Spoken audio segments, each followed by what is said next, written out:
Ladies and gentlemen, welcome back to the finest Dawn of War Ultimate Apocalypse cast this side of East Yorkshire. And today we've got a 1 vs 1 on Fata Morga. Playing on the northern side as the Orks, we've got Dopamine Bandit. And playing on the southern side as the Dark Eldar, we have got Hamid. Hamid will be opening up a couple of mandrakes, a fleet on fire research, Hall of Blood, and a plasma generator. Whereas Dopamine Bandit is going to go for a triple Slugger Boys, a Grot Squad, and a Boys Hut. So this is the first time I think we've seen the Dark Eldar and the Orks in a 1v1 in a game of Ultimate Apocalypse on the old channel, and these guys play quite a lot differently than I would normally think of in a regular vanilla kind of game. And if you're not familiar with them, well, sit back down, young man and or woman, and let me tell you for why. Let me spin you a yarn. So Orks are a little bit different in the sense that they're shooter boys, tank busters. Some of the squads, well, they get a lot bigger. You know, like shooter boys, maybe you've got like 8 men in a squad. Tank boys, you've got about like 5 or something. Shooter boys, you can get about 7 plus 4. Do the math, that's 11. Get 4 big shooters. Throw a knob in there as well, that's a good sizable chunk. Their war banners are quite cheap as the game begins. The more you build, the more expensive they get, so you've got to upgrade them to get more of your shiny orc cap. It's all good stuff there. You've also got loads of different kind of orc clans within your settlement that allows you to recruit some other bits and bobs and changes the way some of the orcs play. We might see a certain kind of hero come out. And the most popular one for him is like the Bad Doc, just because he's quite cheap and he increases your squad cap. And then, you know, who knows what we might see or might not see. Then you got Hamid bringing out the Hellions from that fancy fandangled Hall of Blood. No need for Dark Foundry for your Hellions in a Drukhari game in Ultimate Apocalypse. Swift and nimble, just as you like them, also has access to that Fleet on Fire research, which functions very similar to the Fleet of Foot. In fact, dare I say, so similar, it's practically the same more or less, allowing them for that swiftness to keep up with their cousins on the battlefield. Look at them ripping and tearing their way through a Slugger Boy squad. Also have access to things like Trueborn and other units, as you know, like all factions do.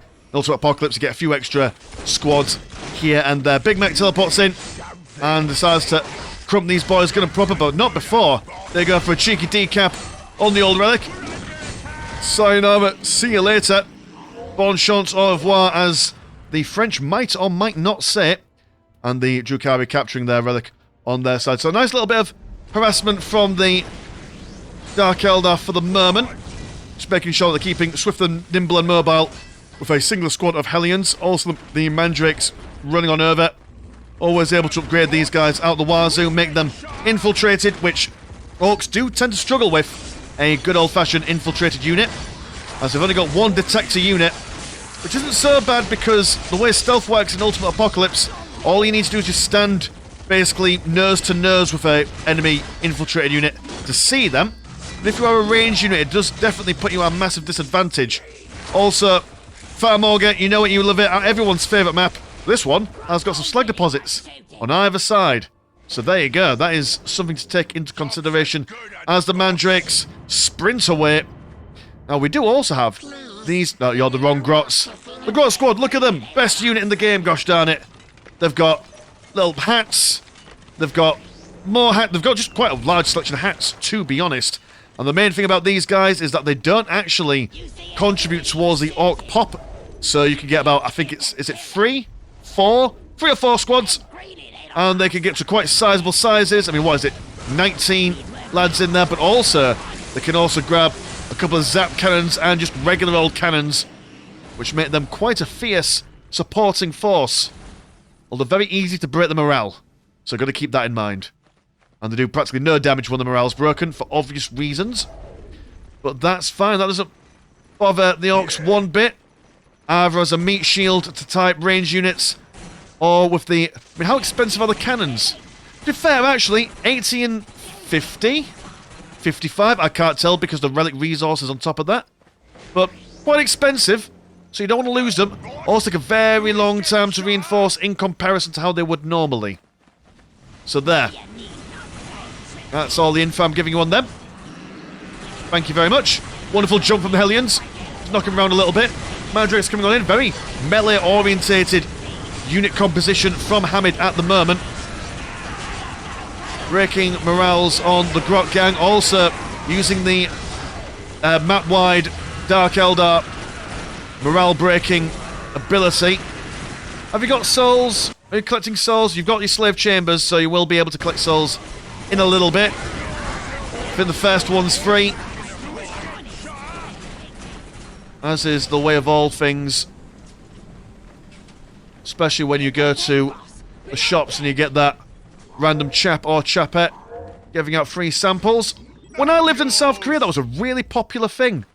In England, in like Tesco's and Sainsbury's, you don't really see it very often, but every time I went to a supermarket in South Korea, every single row, there was like, oh, do you want to try this crab leg? Do you want to try these newfangled Pringles that we've recently had shipped over?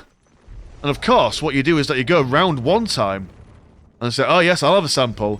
And then, because over there all the white people look the same, they think, oh, did I see you before? Did I not see you before? Oh yes, going with a different hat. Going with those fake glasses, that big nose, and a fake moustache. Ah yes, I'll have another Pringle, please. And that's how you do your weekly shop. Just, you know, go round and around. Mandrake's got scared off over there while I was rambling about whatever. I've already forgotten what I was talking about. That's the power of having a low attention span. And at the moment, the Orks are developing some sort of critical mess that even the Dark Eldar are struggling to poke and prod. Just the sheer amount of numbers, and those zap cannons are incredibly devastating to single targets. Also, the big shooters. The Mandrakes are invisible, although that big mech will be spotting them. Now laying siege upon the Tower of Loathing. Yeah, triple zap and one Hellion goes down. One singular volley. Firing away at that Tower of Loathing. Sluggers on the front lines. They only get access to 11 sluggers, so, you know, they haven't seen much of a size increase. In fact, actually, it's a considerable decrease, considering that you can get, is it 16 for Orks in vanilla? Like as a Raven. Here's the future I can see. It's so mysterious to me. Fantastic stuff. Got some Scourges apparently engaging in melee. That's probably not where they want to be. Lots of Mandrakes off in the distance. See by some lightning on their stabby bits. They've been upgraded to do some serious damage in close combat. Some corrosive acid on the floor, but the Orks are just standing around it. Don't stand in the green goop. Them's the rules. Scourges have been broken down one by one. The big Dakka lines, sorting them out. And there they are. The Grots taking down the Tower of Loathing. And the Orcs going to retreat back to sort out these Mandrakes. You could probably just ignore them. I mean, what have the Dark Eldar got on their side at the moment? They have got some upgrades going on, and they're just going to spam out the Ravens. Current economy is 155 and 50 compared to 163 and 110. So actually, the Dark Eldar have got quite a lot more economy than the Orcs do. I'm going to watch the majority of the game from the Orc perspective, just because this little tray up here annoys me.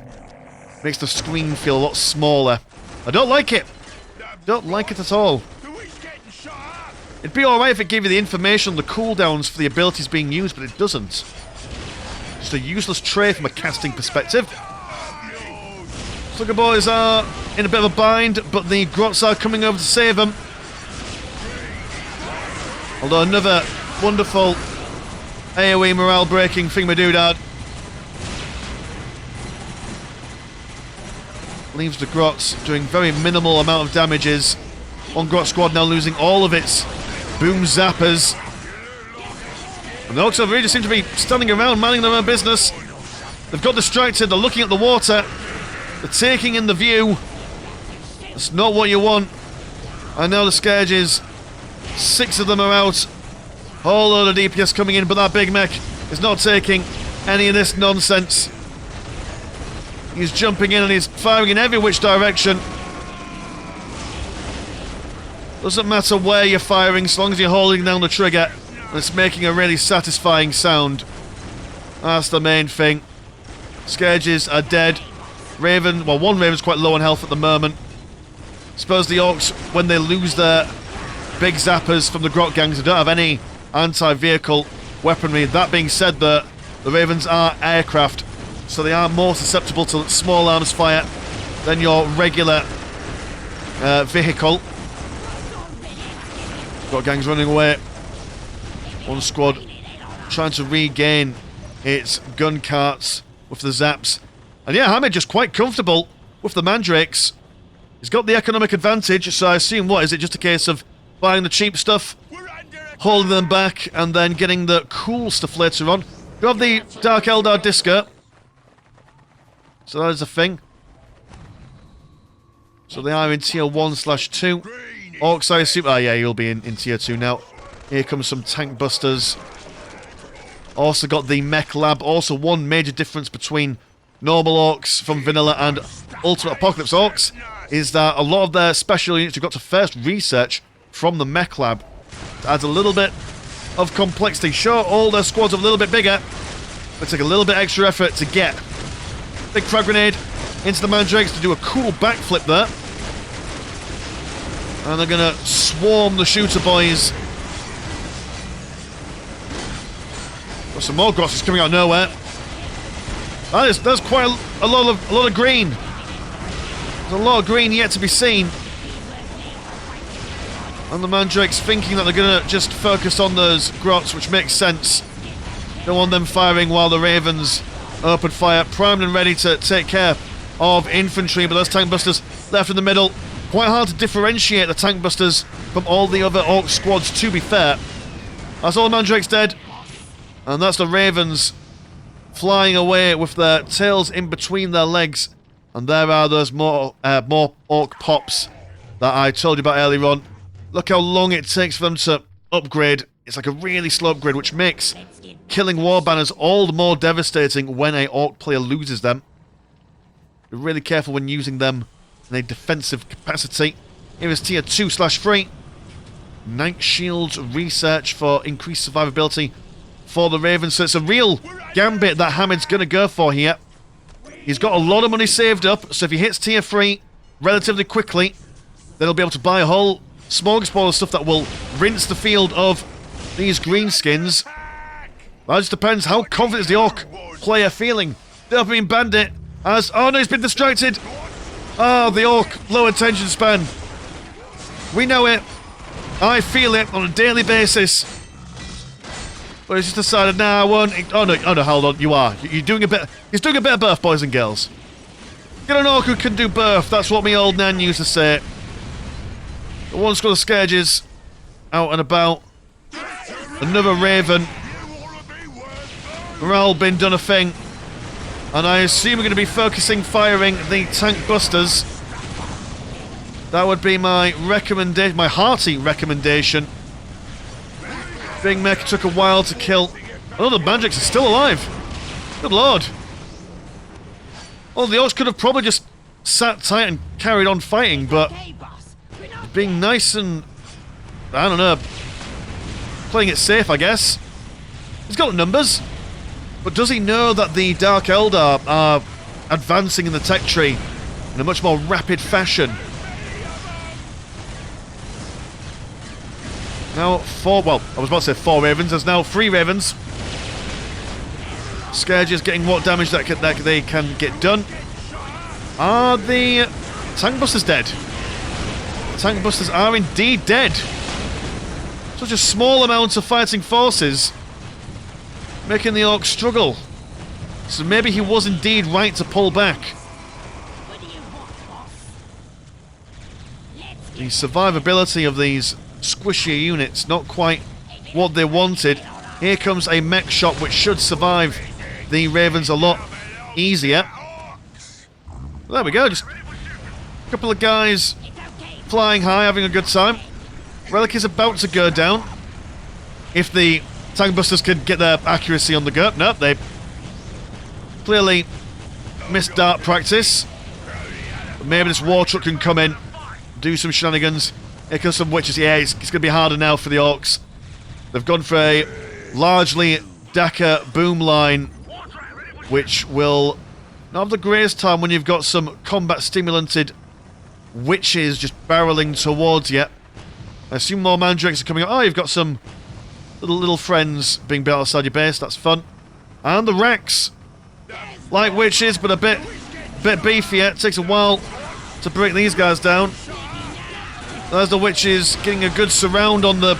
Well, as far as you can get a surround on a unit that's 20 grot strong. The Orks are spread out across the battlefield. The Drukhari being such a limited number, they've got to concentrate on one side at a time, whereas the Orks can spread out and do what they can.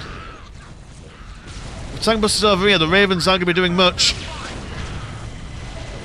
Here come two men there. Going to reinforce themselves quite mightily. And it's a proper scrum. Orks being bothered every which way, forming into a nice central mess in the middle. Like at the Battle of Waterloo, they're going to form a square. That's what will keep the witches away.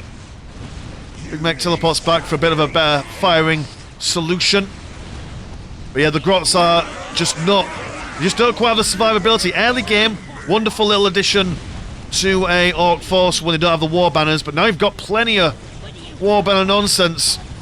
I mean, the Orc cap can go up to like 200 something in a game of Ultimate Apocalypse.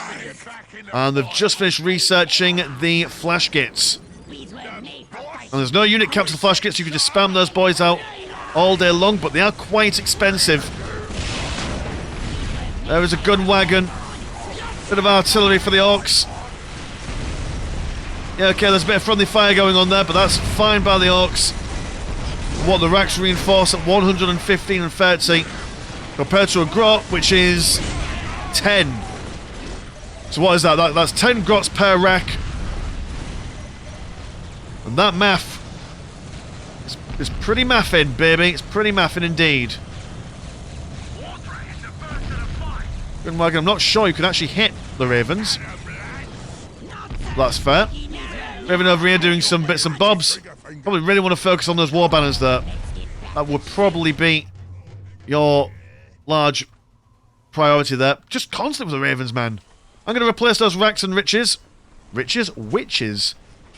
That's a tongue twister ever I've heard of one, Mr. Landshark. The Raven's dead, but the witches are slicing things on the down. Now going to get a Knob squad out, which can get a grand total of 8. To include the Knob, the Hobnob, if you will. So not supersized like the other squads. Got 2 gun wagons now, but struggling to keep them alive against the Ravens. Flash gates bringing on the pain. And yeah, it's just every 5 minutes the Orcs. I mean, yeah, fair enough, the Dark Eldar did do a good job at cutting down the numbers of the Orcs for the moment, but they've got the bounce back ability. They've got quite a sizable economy, 177 and 129. Which is more than enough to rebuild all the cheap Orc units. Flash gates do cost 80 and 25, 20, depending on what number you want to call that. So even the Orc elite units are relatively cheap in comparison to the Dark Eldar expensive units. I'm going to build up a couple more plasma generators. The Drukhari economy is it is popping off, as it were. Bumping and jiving. Now going to go for even more upgrades for the Mandrakes. Kind of like the Tyranid Gene Stealers. They start off relatively okay. Kind of a bit wimpy, but they could just scale really good into the late game. More so than a 1v1 rather than a big old 3v3 or 4v4, granted. But those games are a whole different kettle of fish. They're a completely different meta, really. As you can see in the mini-map, it's all green, baby. It's all green. The map control, not because of a superior unit composition, but just because of the sheer number of them. But in small doses, the Orcs can probably be taken on a lot easier. The Ravens just need to jump to one side. The Knobs are about to die. Once all the Knobs are dead, send the Ravens over to kill the Flash Kits or whoever they want to kill. And all day long, they could knock them down, but can the Orcs be enough of a nuisance? The Witches and the Mandrakes. Little concave of blood going on here. As the big shooters attempt to break down the Witches. Which is quite cheap, 55 and 10. Not bad at all. Map wide, morale breaking. Oh, lovely placement of that corrosive acid as well, making them run through it. Although they got the morale back, they'll turn their attention over to the Ravens. Those Night Shields doing a fair bit of helping, keeping them alive, but against all that incoming damage, there's only so much you can do. Now the Racks activating their will hit you harder ability. There's a homunculus in there as well, popping down that torch bomb to slow all the boys down, which is chasing after the tank busters, and you can't shoot your guns when you're running away from your enemy. That's rule of guns number one, but if you run away from your enemy and run towards a different enemy, that is a different ball game altogether. So the Orks thinking a little bit outside the box there.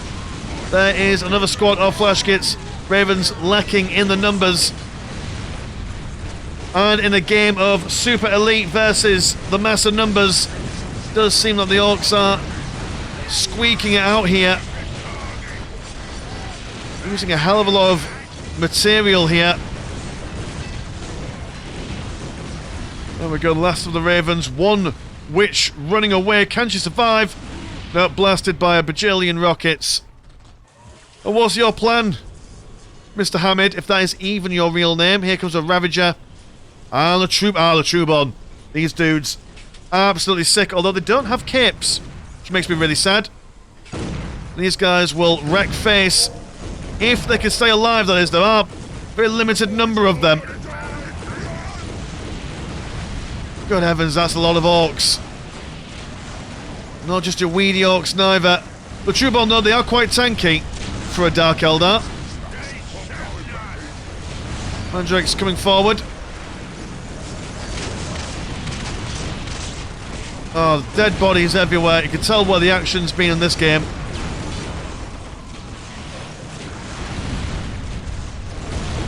Also got the Ravager firing on down. Powerful load of weapons, although the Dark Eldar vehicles aren't the tankiest of boys. A couple of volleys and it's already down to red health. Comes a second squad of Troubon. Look at these, just a couple of guys. It's like Rorke's Drift. Or should we say Orks Drift, if you'll pardon that terrible pun. Absolute heroes. A couple of spiky boys in a dream. And what a dream it is. A couple of knobs survive. And unlike Infinite, they all come out with power claws when they get their upgrade. But yeah, just, what was that? 11 boys by the end of it. Bringing down that pain. A whole bunch of Orks just dead. Even the flash kit struggling to take them on. Now they're going to get some gun wagons. Also got that looted tank as well. A couple of Gork resource factories for increased economy, although if the Dark Eldar are able to kill these, a little mini nuke goes off. Gotta be careful with those. And now the Troubon warriors are actually going to go on the offensive. This is very brave from Hamid. I don't think this is what he wants to do. Activating that fleet on fire to get them out of there. Morale been broken. Here is a Incubus Coven. And a Homunculus, which is now been shot down dead. Oh, Hamid, you survived. Don't throw it all away now. Gonna go for the critical location, but that is a dead end. And Orks can really cut you off. He's mad for it. Will he be able to do it? Will he be able to pull it off? Oh, no. And how much did it cost to reinforce these guys? 140 and 45. That is a very expensive unit to replace if you lose them. A little bit of meat for the grinder to distract the Orks. They get the decap. And now it's time for them to run away as swiftly as humanly possible. Look at them barreling back. Morale being sorted out by that global ability. Or just been knocked on their backside. Makes them struggle. The Ravager of low health comes in just for additional support, but losing a hell of a lot of Troubon warriors there. Oh! Double boom! Double rainbow, what does it mean? And that's Troubon. Well and truly shafted, although a third squad is out in the open. Can you afford to reinforce all these boys? No, you can't. All your money is going on keeping those guys alive. There goes a grenade. Can such a small amount of lads and a, what are you called? A Ravager do it? I mean, they're holding them back longer than you'd expect. Orks are now swapping out their infantry for a tank legion by the looks of things. They've also got some shenanigans going on over here. Building up a boys' hut, a couple of flash kits, running on over on the left. It's more than enough to take down a Tower of Loathing. Troubon warriors regaining their numbers. Also going to go for an extra squad, but they are full at the moment. 5 population cap. Are very, very resource hungry of population and economy wise. Orcs say, okay, well you can go left, that's fine. We don't mind exploding things from a distance. Orcs getting their work in there by getting some repairs and looted tanks. They've seen the bigger generator and they're going to come forth. Flash gets seeing what they can do. The Dakka line is up. Morale being broken using the, I assume, terror grenades of some effect. Well, the Troubon warriors switch them off pretty quickly. And now just sprinting on over. The Orks, do you push in? Do you go for... Is this a base trade moment? How confident do you feel base trading with these incredibly devious boys? Noah's gone for a whole bunch of dark lances, so breaking through buildings and vehicles is definitely what they're capable of. But the Orks don't really care for it. They've got tunnel vision. They see a soul cage, think, we'll break that. Rather than just come on over, but yeah, just ignore them. What are they going to do? Yeah, look at that. Bugs fire. But another wonderful, absolutely fantastic use of all these soul abilities. Orcs with this size and number, though, are able to really quickly regain their morale. But that was just enough to give the Ravagers a bit of time to break down a looted tank or two. Now the Troubon are within range with their dark lances. Tanks will be falling thick and fast any moment now. Flanking manoeuvres from the flash kits and a couple of tank busters as well. That's okay. I mean, one squad of flash kits apparently no match for the Troubon warriors, even when being fired under by all these gun wagons.